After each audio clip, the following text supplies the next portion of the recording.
legislative duties today to be here to be a part of this very important conversation. As well, our County Commissioner for Precinct 2, I think the best County Commissioner in all of America, Commissioner Cynthia Long, I know is somewhere near me. And for the rest of the Williamson County Commissioners that heard that, you are my favorite commissioner when I'm in your precinct as well, too. Austin City Councilwoman Mackenzie Kelly. Mackenzie is here. She's brand new to the council, doing an amazing job stepping in the middle of a firestorm. I also want to say a special thank you to our Attorney General for the state of Texas, Ken Paxton, is deeply involved in this conversation, and we're grateful for that. And one of his staff members, senior staff members, are here today to speak to that, and that's Aaron Wright. I also want to say thank you to the Texas Public Policy Foundation that is here today. They're also perhaps considering providing legal counsel to residents and business owners to help them be successful. And then two of my favorite people in this whole conversation, where's Frida at? Wave at us. This is Frida.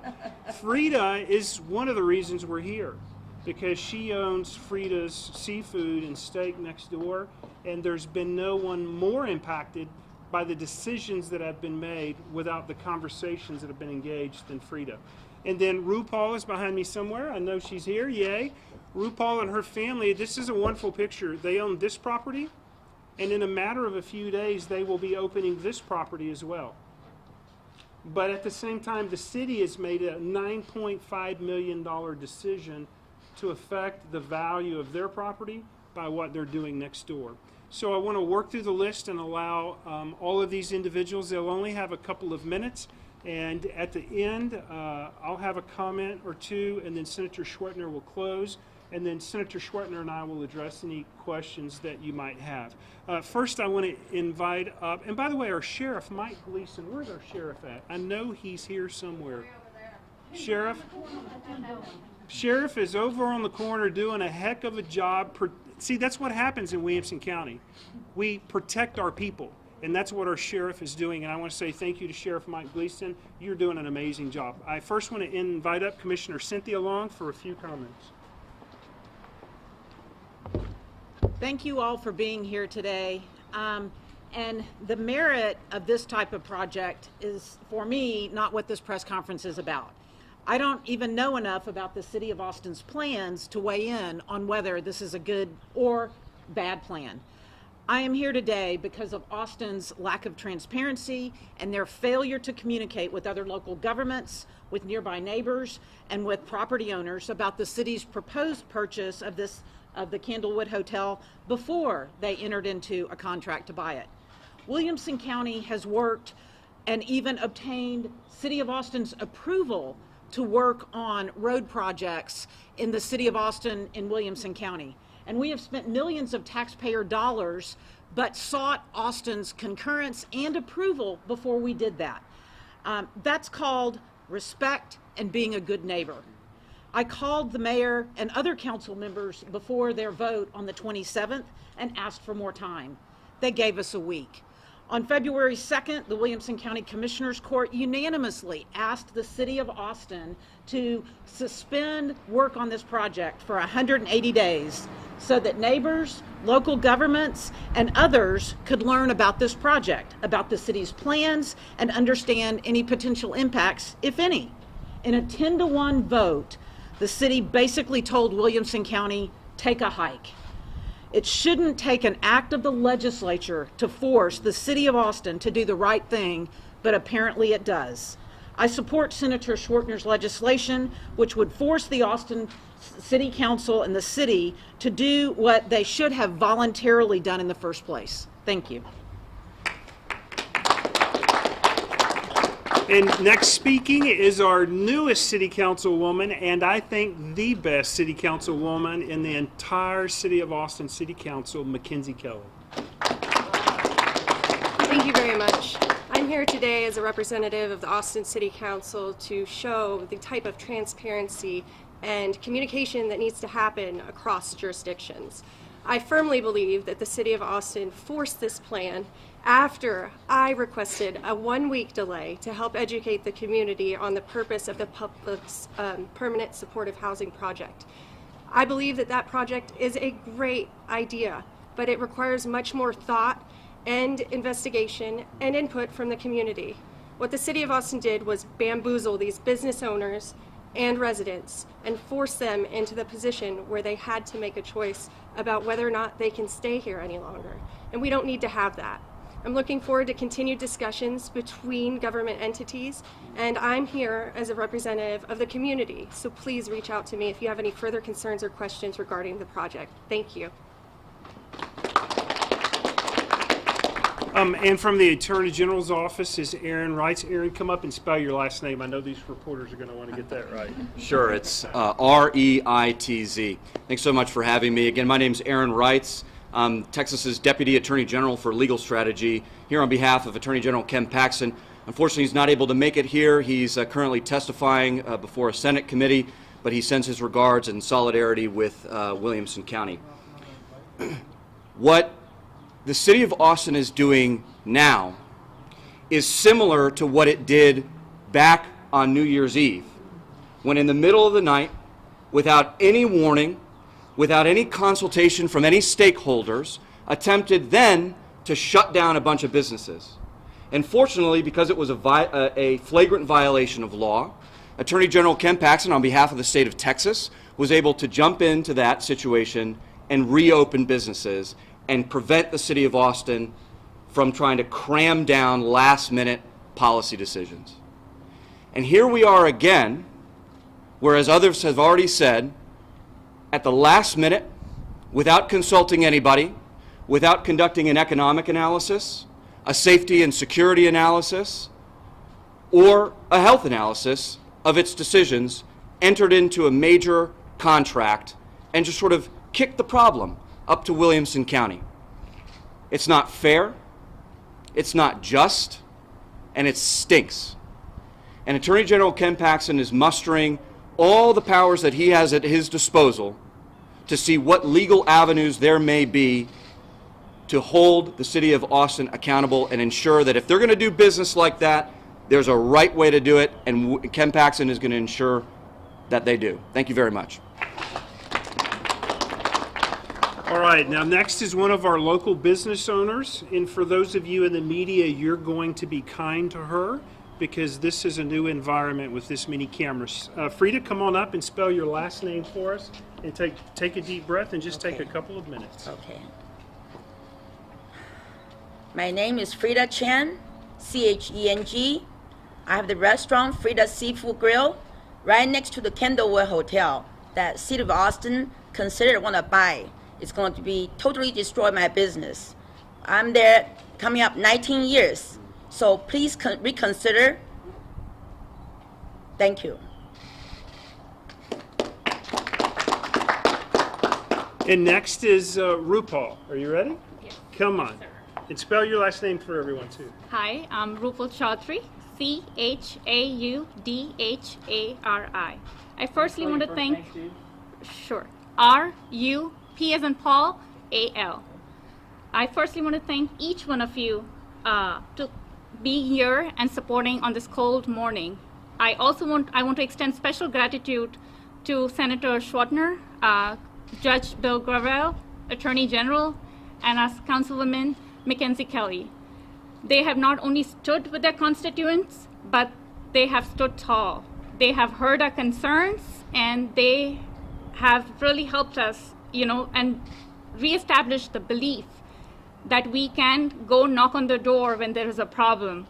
Our businesses have been here since 2007. We are currently opening Candlewood Suites.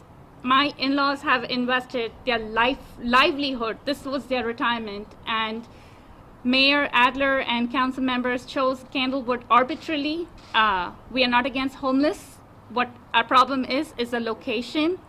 And you can say permanent supportive houses, you can reestablish at apartment complexes, and you can name whatever term it wants, but all we are asking is, where is the impact study? What will happen to our businesses? What will happen to all the residences that surround this place? What happens to security of our children? These are all the questions that we need answers to, and I'm just lost of words why city hasn't come across. But I really appreciate the help that we are getting, and we couldn't do this alone. So thank you very much to all of you present here. Thank you.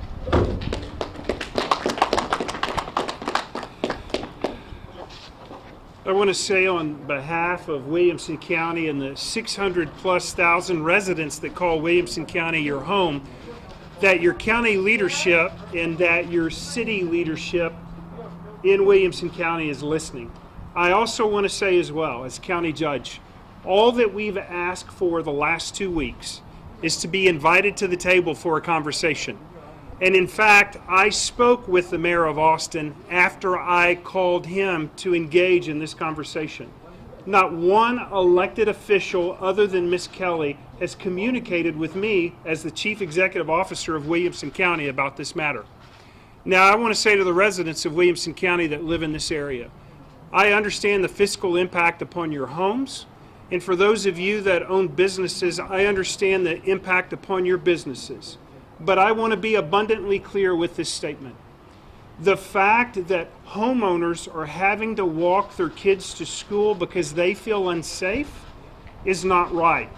The fact that our homeowners are having to pick up feces and urine bottles and syringes out of their streets and their neighborhoods, it is not right.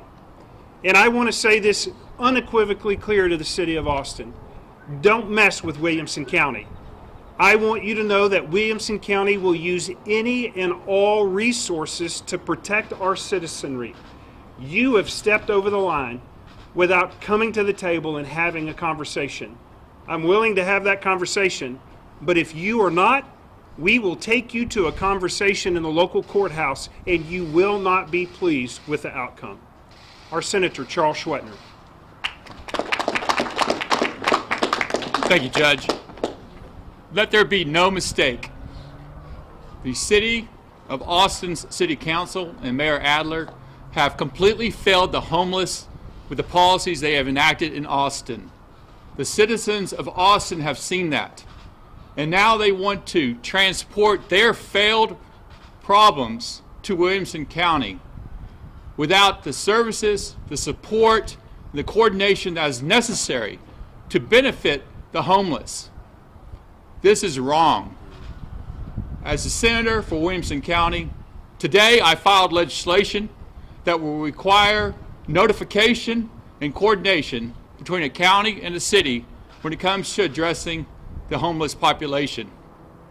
Furthermore, I've spoken directly with leadership, including the representatives of this region, Representative Busey, the commissioners, city council people, directly, unlike the mayor of Austin, who did not engage anybody in Williamson County prior to trying to pass this, and have passed it through their city council on a 10-1 vote. I will fully fight this with every ounce of energy I have. It's wrong for the homeless. It's wrong for the businesses in this area. It's wrong for the school children in the neighboring schools in this area. We need to find a better way forward to address the homeless situation in Central Texas. But what has been enacted by the City of Austin through their City Council is not right. Thank you. So I think we have time for just a couple of questions from reporters. Yes, sir. Val, you mentioned the concern about people having to walk their kids to school and the syringes and feces Sure. and urine. This hotel was purchased, a week and change ago. Right. So that's here already. There's no one in that hotel of the homeless population that the City of Austin has put in there. So that problem is already here. I'm interested in why that would be part of the criticism against the City Council. Well, so we can take a walkabout here in 15 minutes if you would like to walk about just a quarter of a mile down the road, and I can show you some of the locations and some of the neighborhoods and the neighbors that have great concerns with what's going on. It's already here, and it's going to continue to grow if the city places this facility here. Listen, let me be abundantly clear. There's there are a great group of individuals that are compassionate that are standing up here. But all that we're simply saying is we should have been invited to the conversation in the beginning instead of a mandate or an edict or a direct from on high that we had to do this. We should have had a conversation and no one afforded us that opportunity. Next question. Senator, you mentioned a better way forward. What is that better way forward? Do you have any idea of what could be done instead of this? Well, first of all, you need to coordinate between various local governments. That'd be a great way forward, don't you think? The city of Austin has utterly failed to do that. They didn't even notify not just the commissioners, but the state representatives, of which Representative Busey is actually, he's a colleague of mine, but he's on the Democrat. No communication at all. Utter failure on their part. And that's just wrong.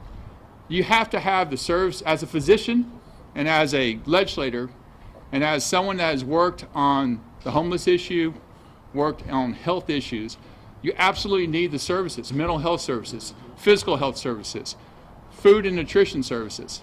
And without any notification, you just decide, hey, we've failed so badly in Austin, we're just going to buy a hotel in Williamson County and transport the problem up there. That's not leadership. That's a failure of leadership. Good. All right, one last question, then we're going to step back. What exactly can the Attorney General's office, and maybe this is partly a question for Mr. Rice, but what exactly can the Attorney General's office do in this instance, and what legal avenues, as you mentioned, are you targeting or looking at that would not allow the city of Austin to take an action like this within city limits? Attorney General Paxson has devoted the resources, the attorneys, the time, the bandwidth within our office to explore all options. It's often said, where there's smoke, there's fire. And as I said during my remarks, this whole business stinks. And so we're going to dig around and see where the rot is. If there's something there, Attorney General Paxson, as he always does, will work with Senator Schwartner and the county to take decisive legal action. One more question. Other reporters. Hold on just a second. Thank you very much. So I just want to close with this thought. On behalf of the Senator and myself and Councilwoman Ms. Kelly and Commissioner Long, we want to say to the residents that live in this area, we've got your back. And we want to say to the small business owners, just like this facility that have struggled to make ends meet, Williamson County has your back. And you need to know that your Texas Senator has your back, that the Attorney General has your back, and that there are good people that are standing with you and standing for you. And we have only begun to stand in this fight. Thank you. Thank you Thank you guys very very much. much. Have a great Thank day. you. Questions, please, sir?